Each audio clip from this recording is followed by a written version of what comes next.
แล้วนั่งอยู่พุ่นบ่หรือว่าอยู่นี่บ่เราออกแล้วแต่นี่ฮะแล้วยืนให้แล้วยืนอยู่มั้ยยืนให้กบน้ำดิอีปันแล้วถามมันเอาฮะหลังจากอีปันถามมันก็ปิ้นหน้านี้แล้วก็ให้นะนั่นเลยแล้วบ่ค่อยมันก็ถามบ่ได้ให้แล้วถามซื้อเฮาก็บ่ได้เฮ็ดหยังลุงคำเอ้ยเฮาว่าเป็นหยังเฮาว่าแล้วก็แกว่งหน้านี้แล้วก็ให้โกกขึ้นเลยบาทนึงเลยแล้วก็เสร็จน้ำตาแล้วก็ได้สู้ไปโชมเมาอันจับเอาแขนออกไปหารถพุ่นบ่โอ้ว่ะบ่โอ้มันเราก็กำลังเล่นมาเลยก็เบาเสียงเล่นฮอดก้อนนะอ้ายแล้วนั่นว่าพื้นว่าเฮาก็เห็นแบบนั้นนะว่าบ่ยังฮะในตู้ปันถามบ่โดยคือน้อยถามจะเป็นหยังบ่วะเห็นแล้วให้แล้วถามเห็นแล้วชุบขี้มุกนะเห็นแล้วชุบขี้มุกซื้อบ่ได้ให้แบบคือแล้วเราก็เลยถามเราอันแกล้งหน้าไปแล้วเดี๋ยวพระเจ้าเงินดีๆแล้วให้กูโก้บัดให้เรื่องตึ้งพอดีว่าเบาเชียงโดดมาเลยเอาไปเลยแบบนี้นะเบาเชียงแล้วก็ชาวสู้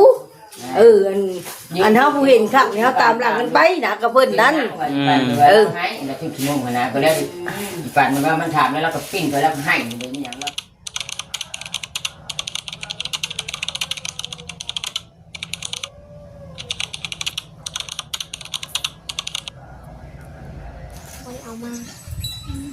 จังหวะนั้นต้องเอามาหลายสุดแล้วมันเหนียวเนาะมันเหนียวมันยังเอามันเปลี่ยนมันยังในเด็กหน่อยเด้เพราะว่าเมื่อวานนี่มีแต่ตุ่มยุงเมื่อวานนี่เพิ่นเอาเข้าไปในยุงลายอยู่ในห้องมันโมมีเห็นมุงกวบเลยเพราะว่าเด็กน้อยมันต้องมุงกวบ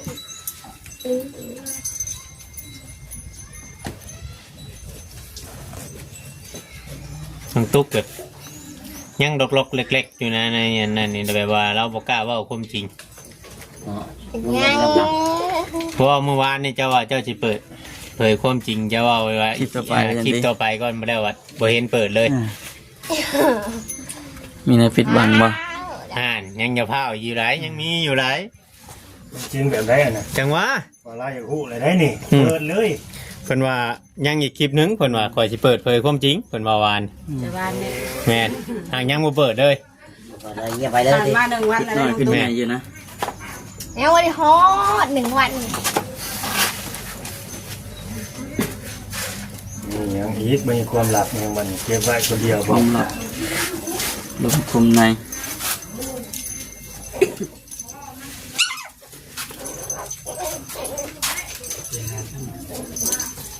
เปิดได้ไหมความลับใครไปหูได้แล้วอะไรเนี่ยเปิดได้บ้างโอ้ยังต้องค่าเปิดเท่าไหร่นอนหรอค่าเปิด200,000บาทเก็บกันใส่เฮ้ยบริษัทมันเนาะตา40 60 80 เซนชาวพันได้อยู่200,000ได้คนละ200,000เบิดนี่200,000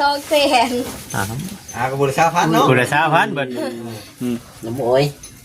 เจ้าแค่1 รถเดียวผมเที่ยวเลยจะไม่อยากพูดอยู่น้ำโอยจะไม่อยากพูดว่าน้ำโอยไม่อยากพูดชูคอยน่ะบ่อยากฮู้แต่ FC น่ะเพิ่นอยากฮู้แม่นแล้วบอกให้เพิ่นสงสัยเลยเนาะแม่นพอเจ้าเว้าให้เพิ่นสงสัยเด้อจ้ะหรือว่าต้องถ่าเงิน FC โอนมาบ่แม่นเอาแล้วบาดนี้เงินมาตบมือนั่นแหละเปิดนั่นน้องตุกมีขอเล็กเปลี่ยนได้ดิเนาะเดือดอีกแล้วนี่เด้อย่างนี้ปุกหนูแม่เนาะป้าบ่เราเงาอย่างนี้เนาะบ่เราร้องมาหน่อยแม่ตาฟังอยู่นี่2 เสียงจะก่อนว้าวแล้วมีสั่งเลย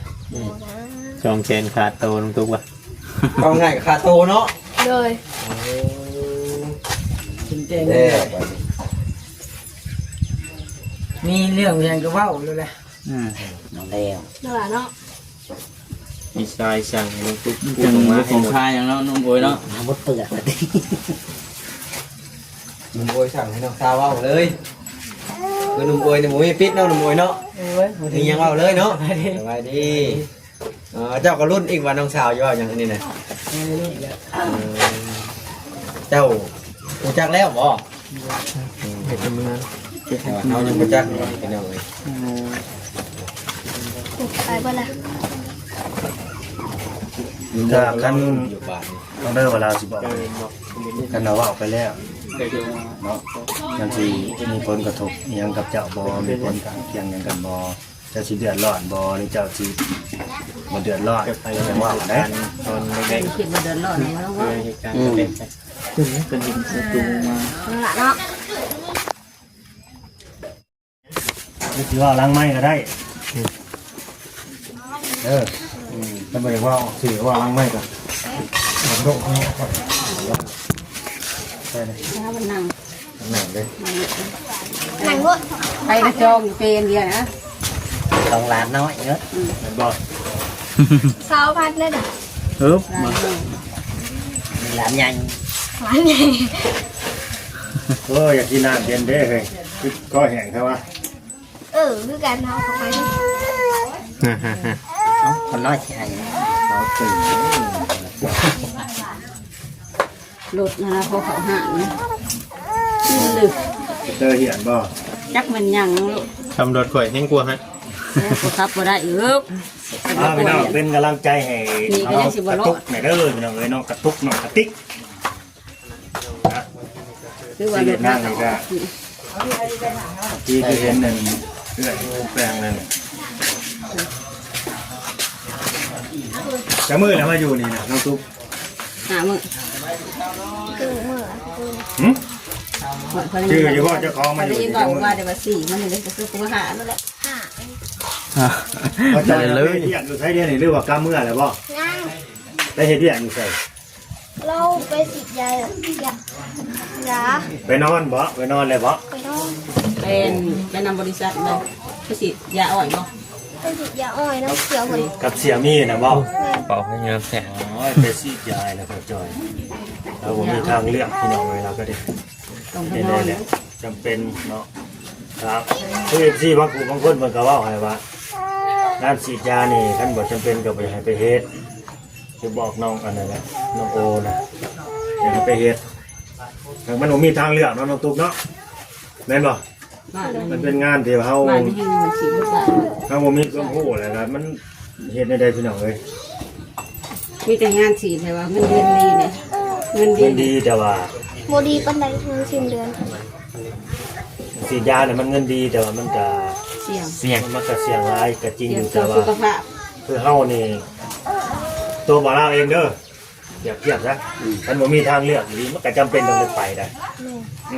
จำเป็นต้องได้ไปเพื่อปากเพื่อท้องเพื่อครอบครัวอย่างนั้นนะ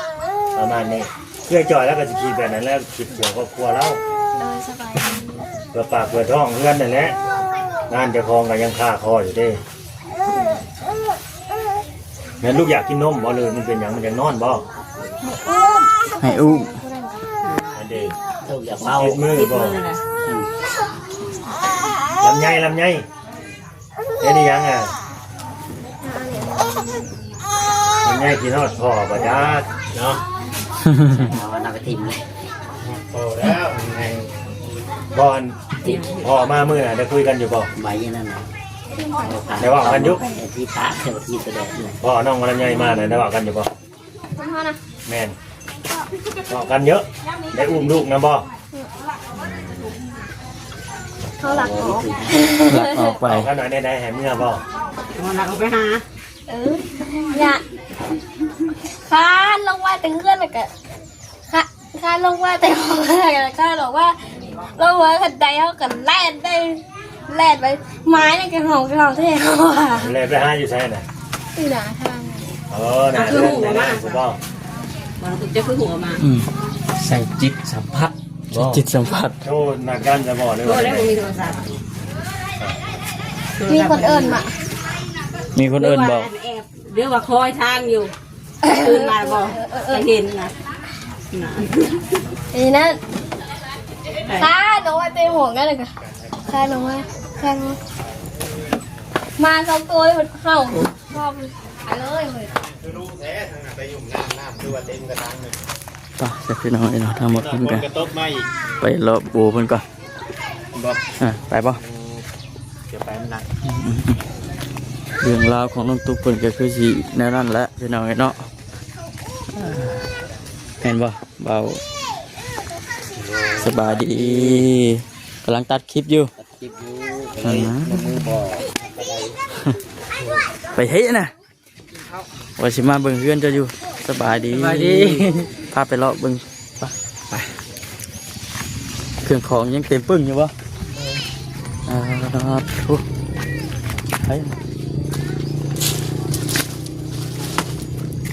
เมื่อคืนนี่ก็นอนนี่บ่น้องโอแม่นโอ้เต็มแอะอยู่พี่น้องเอ้ยเนาะคักหนุ่มโอ้สายโสดโดดเดียวดายแต่ว่าบ่เงา เฮ็ดอยู่เฮ็ดกินยังตอนเช้านี่เดี๋ยวกินอันนี้บ่กิน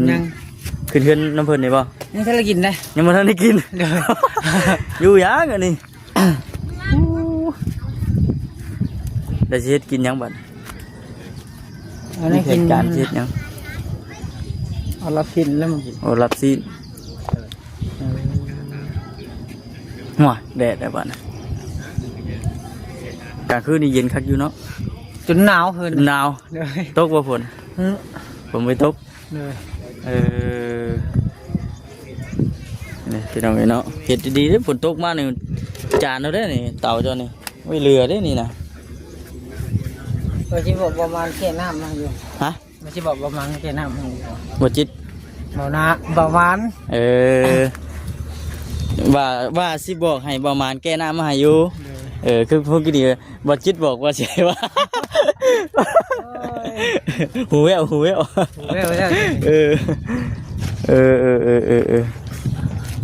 คักดีใจน้ำน้องนมโวยดีใจได้เฮือนได้ซาดใหม่แล้วก็มีแต่ว่ารอเบิ่งรอส้มพี่น้องเนาะว่าสิเสาต่อสิมามื้อใดอันนี้ก็ยังบ่ทันได้ฮู้อ๋อเถอะคักเอาพี่น้องเนาะไปหายอยู่กินรถเจ้าขอสิเลาะเบิ่งรอส้มแถวนี้แหละเฮือนทางเพิ่นพี่น้องเนาะเปิดสิได้นี่แหละเฮือนหนุ่มอูเพิ่นนอนสิแก้ให้หมานแก้หน้ามาให้ใส่ทางนี้ไว้ใส่ไว้ล้างถ้วยล้างบวงอะไรพี่น้องเนาะเบิ่งความกระสีรอบพอจอยจะสิไปใช้นี่เนาะเนาะสบายดีพี่น้องสบายดีไอ้น้องโออยู่นี่ปะโอ้ยเราไปหาดิเอาแล้วหากินกับบัวเลยหิวข้าวบัวเลยนี่เอาแล้วทะลึกเลยว่าอยู่ห่วยเพิ่นเครื่องมือสร้างเพิ่นสิเกียมเลยป่ะเจ้าพ่อฮู้แล้วป่ะมาจอยฮู้เลยนะยังมาทันได้ฮู้ป่ะเขาคือตาแดดยังมาสร้างเพิ่นสิมาเฮ็ดมื้อใดนะยังต้องถามเบาลาวบ้านหนุ่มโอสายโสดโดดเดียวอยู่ผู้เดียวก็มีความสุขได้มีห้อยยิ้มตลอดนะเรานะนี่แหละพี่น้องเนาะวันนี้ว่าฝนสิตกบ่มันกันพี่น้องเนาะกะวนๆเวียนๆเท่านี้แหละพี่น้องเนาะจบจังหันแล้วก็มาเกิดตุ๊กแก้วนี้อีกเป็นน้ำใจพี่น้องเนาะ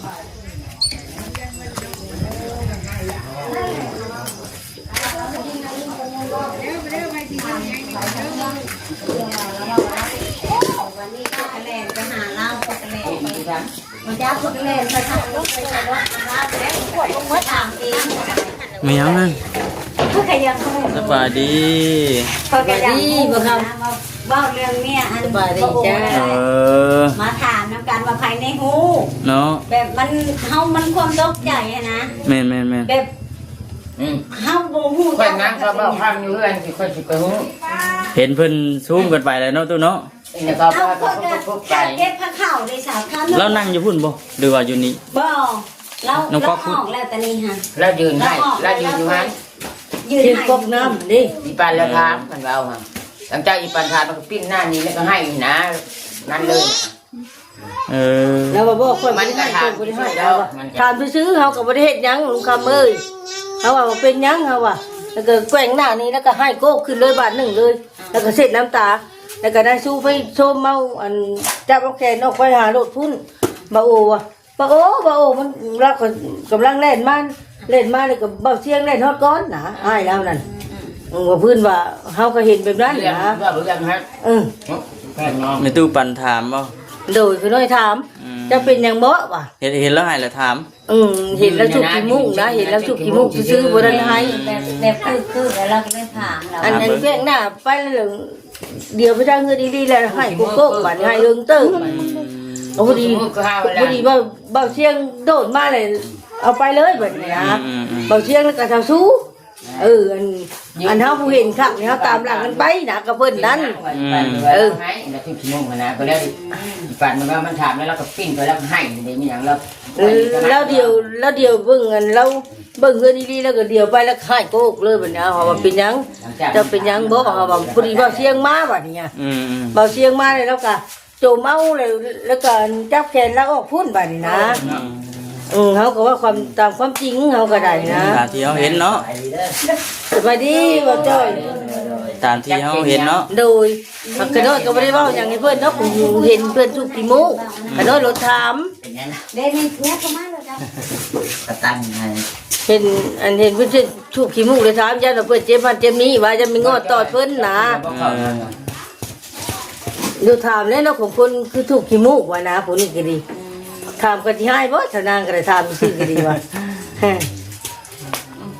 เป็นอย่างดอก มันเป็นอย่างเนาะการถามเนาะ เป็นเพียงเนาะ แม่นะ แต่ยังฮู้ใช่ป่ะเป็นรีบๆจะเป็นยังเฮาก็ธรรมดาคือ เนาะ เอาเป็นจะถามเนาะ แม่แล้วคนก็เลยก็คล่องใจเขาก็เลยแล่นออกไปน้ำก้นเนาะ อันทวีมันจะสู้ได้ชนางเอ้ยอันจับเขนแล้วออกไปน่ะกระตามหลังกันออกเมื่อเฮากับมือเฮือนเฮากับมือเฮือนเพื่อกระจูงกันออกพุ่นนะกับจะสู้นั่น ก็เห็นเราลุกไปแล้วนี่ เห็นอยู่ดอกเก่งจนตามหลัง นั่ กัน นแห แล้ ละ ว ก็จะเลย ไปก็จะหู กับบูฮู้เลยจะงงเลยอ้าวว่ามันเป็นยังพอไปเนาะเพราะว่าเฮากับบูฮู้ว่าไผเป็นยังไผมียังเนาะเฮาก็บูฮู้คนเฮา ยันว่าเจ็บเป็นอื่น นั่ เนาะ นแหละก็คือว่ามีเนี่ยตอดพุ่นกองพืชของข่อยหาเขาก็เลยแล่นไปถามลาววันนี้หันแล้วสิมื้อแล้วก็เอาไว้อยู่รถพุ่นจะเป็นยังเขาว่าคอยเห็นว่ะ